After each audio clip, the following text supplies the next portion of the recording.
कि भैया ये मनुवादी लोग हैं ना, उनके संस्कार अच्छे नहीं है, न्यायिक चरित्र नहीं है उनका, इसलिए वो जो है जज बनने लायक नहीं है। लेकिन वही हर जगह जज बने बैठे हैं, सेक्रेटरी बने बैठे हैं, और उन्हीं के हाथ में है पावर की पूजा होती है। हमारी जो लड़ाई चल रही है हजारों सालों से, उनको सही मायनों में दुश्मन आज हमारे सारे संवैधानिक अधिकार तहस नहस कर रहा है। तो ये संवैधानिक अधिकार हमें बहाल करने हैं, सही मायने में लागू करने हैं। हमें इस देश के हुक्मरान बनना है। प्रतिनिधित्व जो है वो ईवीएम के माध्यम से ब्राह्मण षड्यंत्र को खत्म कर रहा है।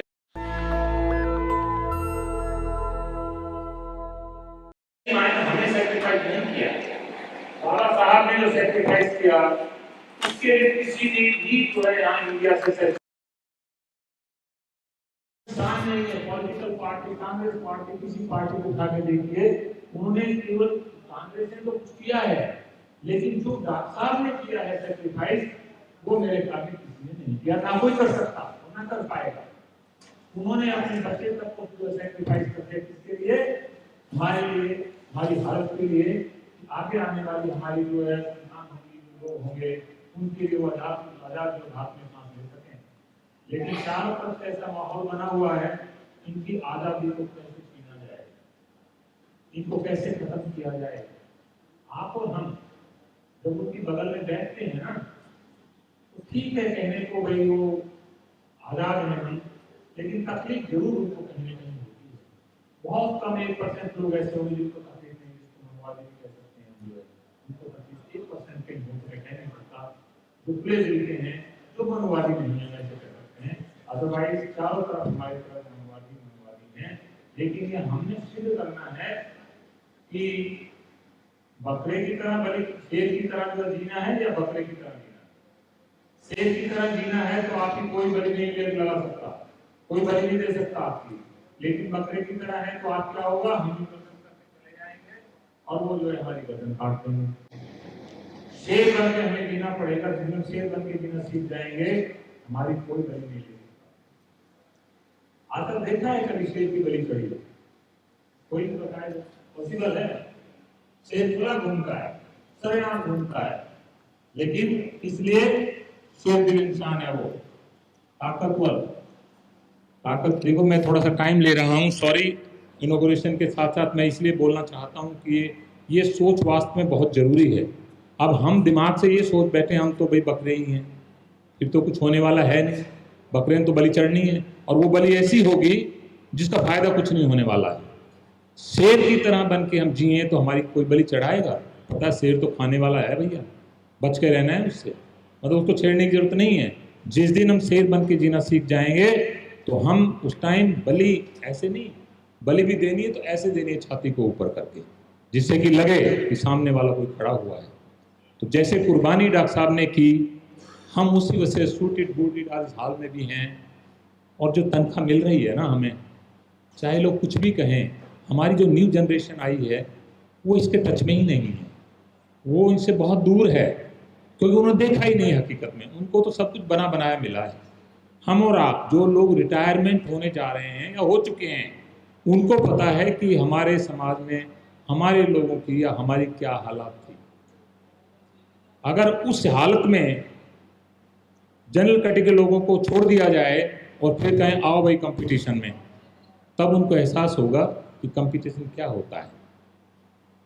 और अंग्रेजों ने क्या कहा था 1947 से, अंग्रेजों ने हमारे लिए बहुत कुछ अच्छी चीज़ें की थी, मैं ज़्यादा बोलूँगा नहीं यहाँ, बहुत कुछ किया था उन्होंने। लेकिन एक चीज़ ये भी की थी कि भैया ये मनुवादी लोग हैं ना, उनके संस्कार अच्छे नहीं है, न्यायिक चरित्र नहीं है उनका, इसलिए वो जो है जज बनने लायक नहीं है। लेकिन वही हर जगह जज बने बैठे हैं, सेक्रेटरी बने बैठे हैं, और उन्हीं के हाथ में है पावर की पूजा होती है। लेकिन पावर कोई आसानी से देगा क्या? उसकी थाली में बर्फी रखी हुई है, लड्डू भी रखा हुआ है, ज़्यादा कहेंगे चल एक आध लड्डू ले लो भाई, लेकिन बर्फी नहीं देंगे। तो बर्फी के लिए क्या करना पड़ेगा? सेक्रीफाइस करना पड़ेगा, लड़ना पड़ेगा। और लड़ने का रास्ता बाबा साहब ने जो दिया कॉन्स्टिट्यूशन के हिसाब से। और हम जो है, मैं जो है 1985 में जॉब में घुसा था, फिजियोलॉजी कर रहा था उस टाइम, MD भी कर रहा था, साथ में जॉब में था। और उसके बाद अब तक मैंने देखा है कि हर जगह हमारे दब्बू लोग हैं, सॉरी टू से, शेर दिल नहीं है। क्यों नहीं है शेर दिल? क्योंकि स्पोर्ट नहीं है उनके पास। और स्पोर्ट कब होती है? शेर को स्पोर्ट की जरूरत है क्या? अगर हम शेर की तरह जिएंगे तो स्पोर्ट चारों तरफ खड़ी हो जाएगी, लेकिन हम बकरे की तरह जिएंगे, बकरी की तरह जिएंगे तो भैया कहीं कुछ नहीं होने वाला। वो सेक्रीफाइस करते हैं, लेकिन सेक्रीफाइस किसके लिए करते हैं? हमारे लोगों के लिए सेक्रीफाइस करते हैं। तो हमें सेक्रीफाइस की तो जरूरत है। अब इसके अलावा मैं ज़्यादा नहीं कहना चाहता हूँ। आज मुझे बहुत खुशी हो रही है इस चीज़ की कि कम से कम मुझे यह अवसर दिया गया है। मैं सर जी जो है इनका का धन्यवाद करता हूँ, सर का धन्यवाद करता हूँ, जितने भी उनके वर्कर्स हैं धन्यवाद करता हूँ कि आज उन्होंने मेरे को जो है इसका उद्घाटन करने के अधिवेशन का जो है मेरे को चुना। लेकिन सबसे बड़ी बात यही है कि हम इस जो आज अधिवेशन 19वां जो चल रहा है इसको हम आगे और बढ़ाएं, प्रगतिशील करें, लोगों तक पहुंचाएं। और हमारे डॉक्टर से भी हम ये उम्मीद करें कि कहीं न कहीं किसी न किसी तरह से, बिजी है शेड्यूल में मानता हूँ, लेकिन कहीं न कहीं से वो भी अपना जो वो कर सकते, सेवा कर सकते हैं। सेवा इन द फॉर्म ये नहीं कि वो आके ही कर सकते हैं। कोई भी काम बगैर पैसे नहीं होता, और वो डॉक्टर्स मेरे ख्याल में बिल्कुल कर सकते हैं। हम जो है होटल में चले जाते हैं, परिवार के साथ चले जाते हैं, खाना खा के आते हैं, और वहाँ मेरे ख्याल में कम से कम 12,000 का बिल तो मामूली बन जाता 4-5 लोगों का। नहीं तो आप बैठे हैं, आपको मालूम होगा। अरे 12,000 का बिल वहाँ बन जाता है, और ड्रिंक करते हैं तो भैया उससे ज़्यादा भी बन जाता है। तो वहाँ हम आसानी से दे के आते हैं। लेकिन हम जो है अपने जो जितने ग्रुप चले हुए हैं, चाहे मैं कहता हूँ बिखरे हुए हैं, मैं मान सकता हूँ, लेकिन कोई बात नहीं, कहीं ना कहीं ऐसा रास्ता जरूर निकलेगा। इकट्ठे एक मंच पे आएंगे और उस मंच में आके हम जो है इकट्ठे होके कुछ ना कुछ लड़ाई लड़ेंगे। तो वो तो कम से कम कर ही सकते हैं। चलते चले क्या है, एक रेस्टोरेंट में चले जाते हैं, मामूली 2,000 रुपये का बिल बन जाता है, 5,000 का बिल बन जाता है, तो हम उसको पे बैक टू सोसाइटी क्यों नहीं कर सकते हैं? मैंने आपकी बार ये जो बुद्धिज्म का प्रोग्राम चल रहा था भंते जी का हमारे नोएडा के अंदर, मैंने काफ़ी डॉक्टर्स को मोटिवेट किया, और उन्होंने कम से कम फाइनेंशियल असिस्टेंट दिया, जो हम आसानी से कर सकते हैं। और भी हमारे इंजीनियर भाई होते हैं, बिजनेसमैन होते हैं, जो उसको कर सकते हैं, जो कर सकते हैं तो करें हम। और बाकी तो मेरे ख्याल इम्पा के प्रेसिडेंट हमारे जो हैं वो डिटेल में जो वक्ता आएंगे वो बोलेंगे, उसके लिए जो है वो हमें बताएंगे कैसे क्या करना है। तो मैं जो है विधिवत जो है इस अधिवेशन का उद्घाटन करता हूं, और उम्मीद करता हूं कि आप सबको से बेनिफिट होगा, और जिस मकसद के लिए ये बना है जो है इम्पा, वो सक्सेसफुल होगा, और हम उसके साथ खड़े हैं। जैसे हमारा जो मदर ऑर्गेनाइजेशन, पेरेंट ऑर्गेनाइजेशन है, सहयोगी संगठन क्यों बनाए? उनकी जरूरत थी। जो महान हमारा उद्देश्य है, हमारे महापुरुषों का उद्देश्य है, वो वामसेव का उद्देश्य है व्यवस्था परिवर्तन, वही इम्पा का उद्देश्य है, सहयोगी संगठन का उद्देश्य है। उस उद्देश्य को पूरा करने के लिए सहयोगी संगठन बनाए। जो रिसोर्सिस की जरूरत आंदोलन चलाने के लिए, व्यवस्था परिवर्तन के आंदोलन के चलाने के लिए जो जरूरी है, बुद्धि, पैसा, समय, श्रम, हुनर, तो वो पूरा करने के लिए इम्पा बनाया गया है। इम्पा कोई भाषण करने के लिए, सिर्फ मेडिकल सब्जेक्ट को सोशली डिजाइन करके आपके सामने, दुनिया देश के सामने पेश करने के लिए नहीं बनाया। वामसेव की जो नीड है, जो ज़रूरत है, उसको पूरा करने के लिए हमने इम्पा बनाया है। तो ये जानना समझना हमारे डेलीगेट्स, मान्यवर जो सम्मानीय डेलीगेट्स है, उनको बहुत ज़रूरी है। तो ये हमारा उद्देश्य है, इम्पा बनाने का उद्देश्य भी है, अधिवेशन लेने का उद्देश्य भी यही है। तो इसलिए हमने इस महान उद्देश्य को लेकर, मिशन को लेकर संगठन बनाया है। उसको जानना समझना बहुत ज़रूरी है। हम सारे भारत को मूल निवासी मेडिकल प्रोफेशनल को जोड़ना चाहते हैं, और आज जो अधिवेशन हम लेने जा रहे हैं वो पहला जो हमारा बिंदु है, हमारे 3 मुद्दों पर हम काम कर रहे हैं। Health, continuous socio medical education, जैसे हमारे मेडिकल में CME होता है, कंटिन्यूस मेडिकल एजुकेशन। हम सोशियो मेडिकल ऑर्गेनाइजेशन है, इसलिए कंटिन्यूस सोशियो मेडिकल एजुकेशन के माध्यम से निरंतर हम हमारे मेडिकल प्रोफेशनल को मेडिकल सब्जेक्ट को सोशली कैसे कोरिलेट करना है, ये निरंतर जागृत करते हैं। यही मकसद है, यही उद्देश्य के लिए ये संगठन का आज अधिवेशन का उद्देश्य है, कंटिन्यूस सोशियो मेडिकल एजुकेशन। उसके तहत हम निरंतर प्रबोधन सत्र रखते हैं, ट्रेनिंग देते हैं हमारे मेडिकल प्रोफेशनल को। ये पहला मकसद हमारा कंटिन्यूस सोशियो मेडिकल एजुकेशन। दूसरा जो है health care and social empowerment.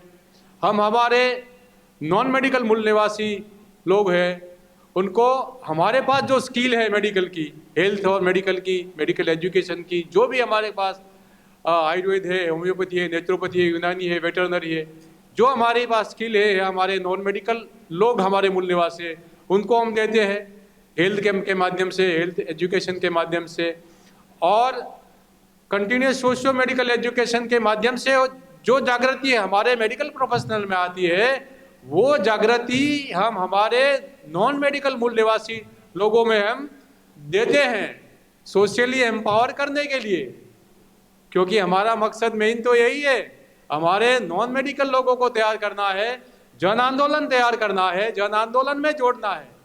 संगठन के माध्यम से जो लड़ाई, वैचारिक लड़ाई चल रही है सदियों से, हमारे महापुरुषों ने जो की, और आज अभी तत्कालीन में हमारे मान्यवर वामन मेश्राम सर जो लड़ाई, अगुवाई में लड़ाई चल रही है वामसेव सहयोगी संगठन के माध्यम से, इस लड़ाई, वैचारिक लड़ाई को पूरा करने के लिए सारा जरूरी है, जन आंदोलन करना है, हमें लोगों को जोड़ना है। अकेले संगठन नहीं चलाना, अकेले जागृति नहीं करना है, लोगों को जन आंदोलन के लिए मास मूवमेंट करना है। इसलिए ये कार्यक्रम हम ले रहे हैं, कंटिन्यूस सोशियो मेडिकल एजुकेशन। और तीसरा हमारा महत्वपूर्ण बिंदु है networking, medical professional and student networking. हमारे सारे पतियों के मेडिकल प्रोफेशनल, सारे सामाजिक समूह के मेडिकल प्रोफेशनल, और साथ में मेडिकल स्टूडेंट और पैरामेडिकल स्टूडेंट, नर्सिंग, फार्मासिस्ट और जो टेक्नीशियन है, उन सबको हम संगठन में जोड़ना चाहते हैं। काफ़ी सही मायने में जो आंदोलन हम करना चाहते हैं, जो सहयोग हमारे मदर ऑर्गेनाइजेशन को हम देना चाहते हैं, जो हमारी बेसिक जिम्मेदारी है, उसको पूरा करने के लिए ये 3 सूत्री जो कार्यक्रम है, उसको जानना समझना बहुत ज़रूरी है। इसके लिए ये हम संगठन चला रहे हैं और आज अधिवेशन ले रहे हैं। तो हमारा जो मकसद है, ये जन आंदोलन करना है। हमारी जो लड़ाई चल रही है हजारों सालों से, उनको सही मायनों में दुश्मन आज हमारे सारे संवैधानिक अधिकार तहस नहस कर रहा है। तो ये संवैधानिक अधिकार हमें बहाल करने हैं, सही मायने में लागू करने हैं। हमें इस देश के हुक्मरान बनना है, शासन करनी जमात बनना है। तो ये अधिवेशन में हमने 2 सेशन हमारे हैं साथियों। पहला जो सेशन जो अभी आज हम चला रहे हैं, वो उसमें 2 सब्जेक्ट है। पहला विषय है public private partnership, national medical commission, national eligibility cum entrance test and clinical establishment के माध्यम से स्वास्थ्य व्यवस्था में मूल निवासी मेडिकल प्रोफेशनल का प्रतिनिधित्व खत्म करके उनको बदवा बनाने का ब्राह्मणी षड्यंत्र, एक गंभीर चर्चा, जो बड़ी समस्या मेडिकल प्रोफेशनल है, उसके बारे में हम चर्चा करेंगे। दूसरा जो सब्जेक्ट है हमारा, हमारे महापुरुषों के संघर्ष के बदौलत प्राप्त हुआ प्रतिनिधित्व का हथियार EVM, हथियार प्रतिनिधित्व जो है वो EVM के माध्यम से ब्राह्मण षड्यंत्र को खत्म कर रहा है। एक गंभीर विश्लेषण, ये 2 विषय के बारे में आज पहले सेशन में हम चर्चा करेंगे। दूसरे सेशन के बारे में मैं बाद में बताऊंगा, क्योंकि हमारे पास ज़्यादा समय नहीं है। तो अभी हमारे साथ डॉक्टर काले सर जुड़े हैं, विनायक काले सर। मैं अनुरोध करूंगा हमारे डॉक्टर सतनामी सर, आइए और सर का गुलदस्ता से स्वागत करिए। नेशनल दस्तक की आपसे गुजारिश है कि अगर इसको बचाना चाहते हैं तो नेशनल दस्तक को सब्सक्राइब करने के लिए रेड कलर के सब्सक्राइब बटन को दबाएं, फिर बेल आइकन की घंटी दबाएं। नेशनल दस्तक को बचाने के लिए बहुत जरूरी है कि हर खबर को शेयर करें, लाइक करें, कमेंट जरूर करें।